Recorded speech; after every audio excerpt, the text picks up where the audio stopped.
حالانکہ مرسی اپیل میں اور باقی جو اپیلیں ہوتی ہیں ان میں تھوڑا سا ایک فرق ہوتا ہے، اس فرق کو بھی ہمیشہ اپنے ذہن میں رکھنا چاہیے۔ ایک جملہ میں آپ کی خدمت میں عرض کرنا چاہ رہا ہوں، انشاءاللہ آپ بات کو محسوس کریں گے کہ یہ جو مرسی اپیل ہوتی ہے اس کا مطلب یہ ہوتا ہے کہ جرم معاف نہیں ہوتا ہے بلکہ سزا معاف ہوتی ہے، فقط سزا معاف ہوتی ہے کہ بھئی ان کو پھانسی کی سزا دی گئی تھی، لہذا پھانسی کی سزا جو صدر جمہوریہ تھا اس نے معاف کر دی، لیکن جرم جو ہے وہ اپنی جگہ پر ثابت رہتا ہے۔ لیکن بہرحال جس کے خلاف فیصلہ ہوتا ہے وہ اگلی عدالت میں اس کے خلاف اپیل ضرور کرتا ہے۔ مولا علی نے 5 ادوار ایسے گزرے جس میں فیصلے کیے، اور کوئی تعداد بھی نہیں بتا سکتا کہ کتنے فیصلے کیے، لیکن میرے مولا کی عدالت کا ایک معجزہ یہ ہے کہ کبھی علی کے کسی فیصلے کے خلاف ہم نے کسی کو کسی اور عدالت میں اپیل کرتے نہیں دیکھا۔ ایک صلوات پڑھیں بر محمد وآل محمد، کبھی ہم نے ایک صلوات پڑھیں بر محمد وآل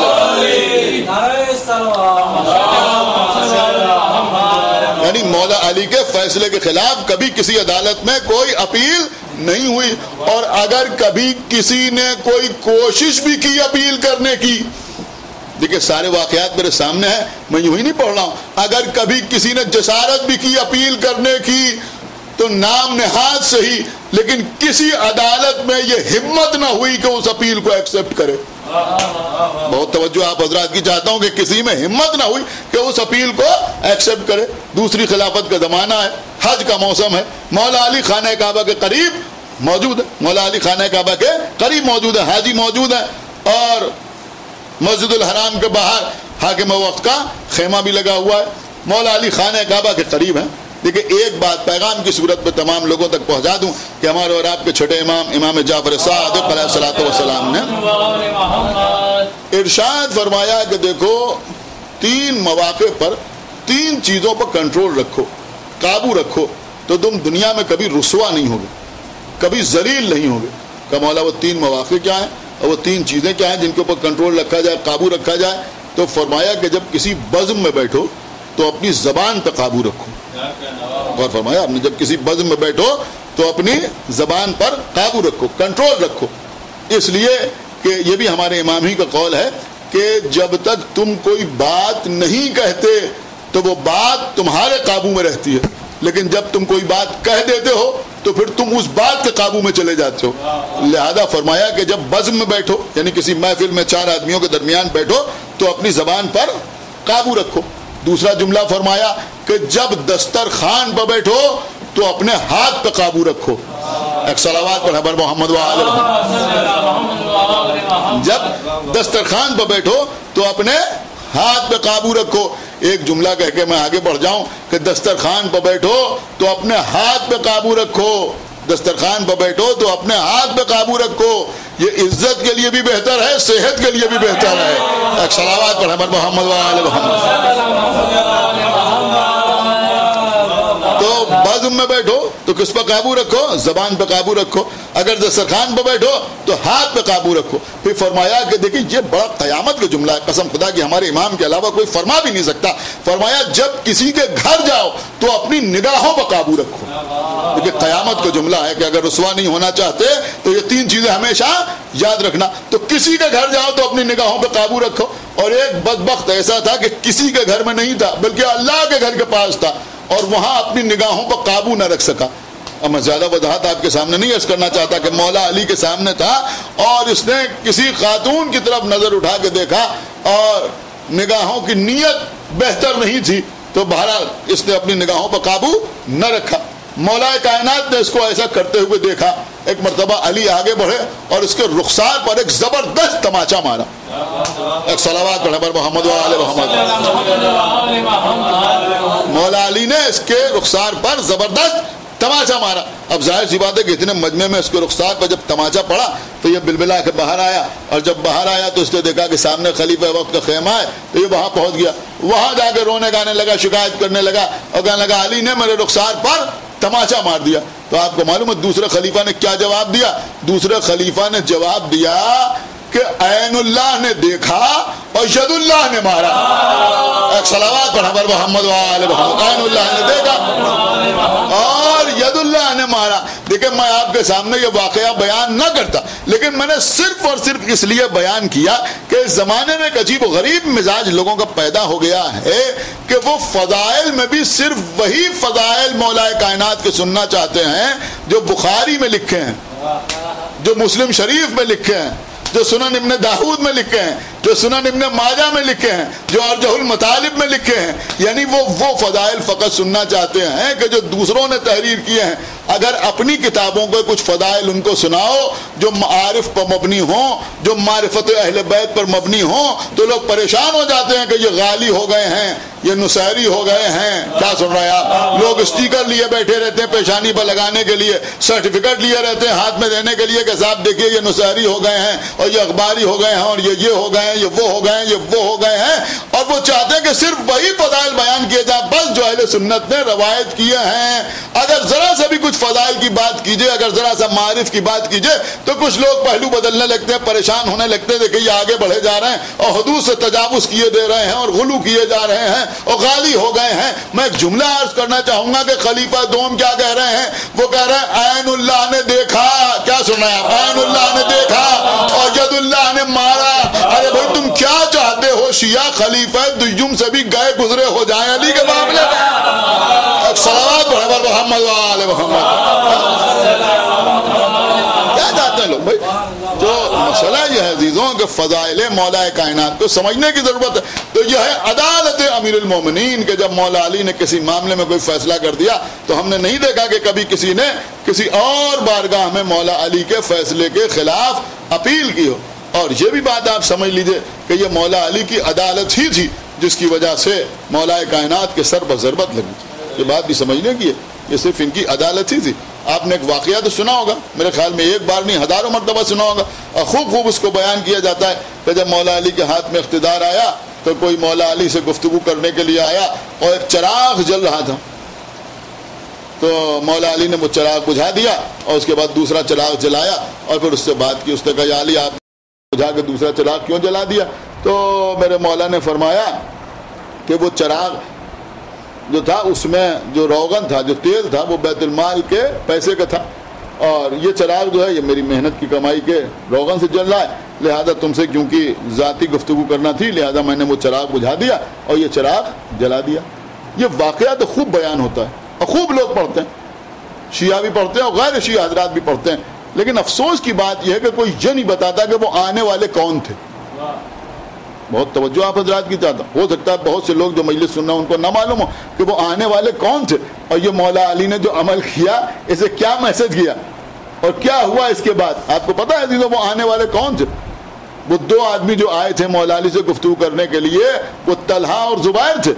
یہ وہ لوگ تھے جو اس سے پہلے کی تمام خلافتوں کے زمانے میں ایک باغی کی حیثیت سے زندگی گزارتے رہے. جب مولا علی کے ہاتھ پر بیعت ہوئی تو یہ خوشی خوشی اس لیے آئے کہ اب ہم علی کے پاس چلیں گے اور علی کے پاس جانے کے بعد کہیں گے یا علی اب ہم آپ کا ساتھ دینے کے لیے آ گئے ہیں، اب ہم کو وزارت دیجئے، اب ہم کو ہمارا حصہ کچھ بڑھا کے دیجئے، یہ عطا کیجئے، وہ عطا کیجئے، یہاں کی جاگیر دے دیجئے اور ہم کو جو وظیفہ ملتا ہے اس میں اضافہ کر دیجئے، ہمارے کو کچھ مراعات عطا کیجئے. تو بہت سی خواہشیں لے کے امیدیں لے کے مولا علی کے پاس آئے تھے کہ اب تو ہمارا بول بالا ہوگا، جو ہم چاہیں گے وہ ہوگا. لیکن جب مولا علی کے پاس آئے، بہت توجہ آپ حضرات کی چاہتا ہوں، تو نہ معلوم کتنی خواہشوں کے چراغ اپنے دل میں جلا کے لے کے آئے. لیکن مولا علی نے ایک چراغ بجھایا اور دوسرا چراغ جلایا اور ان کے دل میں خواہشوں کے جتنے چراغ تھے سب اپنے آپ بجھ گئے. ایک صلوات پڑھے پر محمد وآل محمد. اب کچھ کہنے کے لیے رہ نہیں گیا کہ اب کہیں تو کیا کہیں. اب جب دیکھا کہ یہاں عدالت کے جو عالم ہے تو اب کچھ کہہ نہیں سکتے، کیا کہیں مولا علی کی خدمت میں. تو بہرحال جب یہاں سے گئے تو اب یہ لوگ مولا کائنات کی عداوت پر اور زیادہ آمادہ ہو گئے اور اس کے بعد جنگ جمل ہوئی اور پھر جنگ صفین ہوئی اور پھر جنگ نہروان ہوئی. اور عزیزوں پھر وہ وقت بھی آیا کہ مولا کائنات مسجد کوفہ میں نماز پڑھ رہے ہیں، حالت سجدہ میں ہیں اور حاکم شام کا بھیجا ہوا عبد الرحمن ابن ملجم اس نے مولا علی کے سر پر ضربت لگائی. ہماری جان قربان 19ویں رمضان کی صبح تھی، سن 40 ہجری کا کوفہ تھا. علی کے سر پر ضربت لگی، میرے مولا کا سر شگافتہ ہو گیا. عزیزوں علی کا سر شگافتہ ہوا. مولا علی خاک مسجد اٹھا اٹھا کر اپنے زخم سر میں بھر رہے تھے اور فرماتے جاتے تھے فزتو برب الکعبہ، رب کعبہ کی قسم میں کامیاب ہو گیا، رب کعبہ کی قسم میں کامیاب ہو گیا۔ میں کہوں گا یا علی آپ کے سر پر ضربت لگی، آپ کا سر زخمی ہوا، آپ کا سر شگافتہ ہوا۔ ہم نے ہر کتاب میں یہی پڑھا، ذاکرین سے یہی سنا کہ مولا علی خاک مسجد اٹھا کر اپنے زخم سر میں بھر رہے تھے اور فرماتے جاتے تھے فزتو برب الکعبہ۔ یا علی ہمیں ایک اور شہید یاد آ گیا، کون؟ کربلا میں علی کا بیٹا عباس۔ یہاں علی کے سر پر ضربت لگی تھی، وہاں عباس کے سر پر گرز لگا، عباس کے سر پر گرز لگا۔ لیکن ہم کہیں گے یا علی کم سے کم آپ کے ہاتھ تو سلامت تھے کہ آپ خاک مسجد اٹھا کر اپنے زخم سر میں بھر رہے تھے، لیکن جب عباس کا سر شگافتہ ہوا تو بازو قلم ہو چکے تھے۔ حضرت عباس کیا کرتے؟ آدھی تو عباس گھوڑے سے زمین پہ آئے، جنت سے فاطمہ زہرا آ گئی، میرے لال عباس میں تجھے آغوش میں لے کے فرش زمین پہ اتاروں۔ اجرک من اللہ، خدا آپ کو کسی غم میں نہ رلائے سوائے غم اہل بیت کے۔ عزیزوں، امام حسن اور امام حسین علیہ السلام اپنے بابا کو ایک گلیم میں لے کے چلے۔ جب گھر قریب آیا بلایا، بیٹا حسن میرے دوستوں کو میرے دوستوں کو واپس کر دو، ان سے کہہ دو کہ واپس چلے جائیں، اس لیے کہ میں نہیں چاہتا کہ زینب ام کلثوم کے رونے کی آواز نامحرموں کے کانوں تک جائے۔ یا علی یہ سن 40 ہجری کا کوفہ ہے، جو چاہے وہ وصیت کر لیجئے، لیکن سن 61 ہجری میں یہی کوفہ ہوگا، یہی زینب ہوگی، یہی زینب ہوگی، یہی ام کلثوم ہوگی، سر پر چادر نہ ہوگی، ہاتھوں میں رسن بنی ہوئی ہوگی، بے گداوا نامے ہوں گے، انہیں دیار بدیار بلایا جا رہا ہوگا۔ عزیزوں رو لیجئے، آنسو بہا لیجئے۔ ہم سمجھتے ہیں سال ہمارے لیے دوہرا مولا علی کی شہادت کی ایام ہے، یہ شبہائے غم کہلاتی ہیں۔ یہ 3 دن 19 20 21 ہم مولا علی کا غم مناتے ہیں، لیکن شاید یہ پہلا سال ہے کہ جب مجلسیں بھی نہیں ہوتی، جب ہم کھل کے مولا علی کی ادا بھی نہیں کر سکتے۔ اس حوالے سے، انٹرنیٹ کے حوالے سے ہم مجلسیں آپ تک پہنچانا چاہتے ہیں۔ بس عزیزوں، ہم چاہتے ہیں کہ چند جملے مصائب کے اور عرض کر دیں، آپ کے آنسو بہ جائیں، اس لیے کہ یہی مقصد و معال مجلس ہے۔ عزیزوں، یہ 20ویں رمضان کا دن گزر گیا، 21ویں کی رات آئی، 21ویں کی رات آئی۔ دیکھیں ہمارے شہر میں جو عزاداری ہوتی ہے، ہمارے بزرگوں نے عزا کے سلسلے میں جو رسومات قائم کی، جو ارکان قائم کیے، ان کے پیچھے کوئی نہ کوئی واقعہ ضرور ہے۔ آپ نے دیکھا ہوگا کہ جب تابوت رکھا جاتا ہے تو انہوں نے کہا اس وقت سے اس وقت تک مرد آئیں گے زیارت کے لیے، اس وقت سے خواتین آئیں گی زیارت کرنے کے لیے۔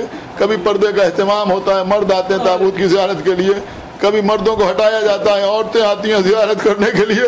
آپ کو معلوم ہے عزیزوں ایسا کیوں ہوتا ہے؟ مولا علی اپنے گھر میں بستر پر لیٹے ہوئے، اللہ کبھی کوئی دخل الباب کرتا ہے، مولا علی گھر کے دروازے پہ آتے ہیں۔ کبھی دیکھا کہ علی کا کوئی صحابی کھڑا ہوا ہے کہ کیا بات ہے کہ ہم علی کی زیارت کرنا چاہتے ہیں۔ امام حسن علیہ السلام گھر کے اندر آتے ہیں، بیویوں سے کہتے ہیں، بیویاں پردے میں جاتی ہیں، علی کے چاہنے والے علی کے پاس آتے ہیں اور مولا علی کی زیارت کرتے ہیں۔ کچھ دیر علی سے گفتگو ہوتی ہے، اسی میں جناب ساسا ابن سوہان ہیں جو مولا علی سے مسائل پوچھتے ہیں۔ علی بتاتے ہیں، میں سمجھتا ہوں یہ ساسا ابن سوہان ایسے موقع پر علی سے مسئلے کیوں پوچھ رہے ہیں اور مولا علی کیوں بیان کر رہے ہیں؟ عزیزوں آپ کو پتا ہے اس میں بھی ایک پیغام دینا مقصود تھا۔ یہ مسئلے اس لیے پوچھ رہے ہیں کہ دنیا کو بتانے، دیکھو علی کے سر کے اوپر زہر میں بجھی ہوئی تلوار لگائی گئی ہے، علی کا سر زخمی ہے، لیکن ہم کوئی مسئلہ پوچھیں تو علی کیسے جواب دیتے ہیں؟ جب اس زخم کا اثر علی کے ذہن کے اوپر نہ ہوا تو ہلکے سے بخار کی گرمی کا اثر رسول اللہ کے ذہن پر کیسے ہو سکتا ہے؟ شاید یہ جواب دینا بھی مقصود رہا ہو، لیکن بہرحال کبھی مرد آتے ہیں علی کی زیارت کے لیے، وہ باہر جاتے ہیں، علی کی بیٹیاں علی کے قریب آ جاتی ہیں۔ اب ذرا سوچئے کہ جب آپ اتنا رو رہے ہیں تو جناب زینب اپنے بابا کے تو کیا عالم ہوتا ہوگا؟ جب جناب ام کلثوم دیکھتی ہوگی کہ زہر کے اثر سے بابا کے جسم کا رنگ سبز ہوتا جاتا ہے، کہ جناب ام کلثوم کے دل پر کیا گزرتی ہوگی؟ علی کی بیٹیاں علی کو گھیرے ہوئے ہیں، کبھی علی کے بیٹے علی کے پاس آ رہے ہیں، کبھی علی کے صحابی علی کے پاس آ رہے ہیں، لیکن میں کہوں گا اے جناب زینب، اے جناب ام کلثوم، اے علی کی بیٹیوں، آپ کے بابا کا سر زخمی ہے، اگر آپ کی آنکھوں سے آنسو بہ رہے ہیں تو کم سے کم تسلی دینے والے بھائی تو موجود ہیں۔ امام حسن تو موجود ہیں، امام حسین تو موجود ہیں، لیکن جب کربلا کے میدان میں حسین کی بیٹی سکینہ اپنے بابا کی لاش سے لپٹ کر روئے گی تو کوئی تسلی دینے والا نہ ہوگا، ہاشم تماچے مار رہا ہوگا، بی بی فریاد کر رہی ہوگی، اے بابا، اے چچا عباس، آپ کی سکینہ کو شمر تماچے لگا رہا۔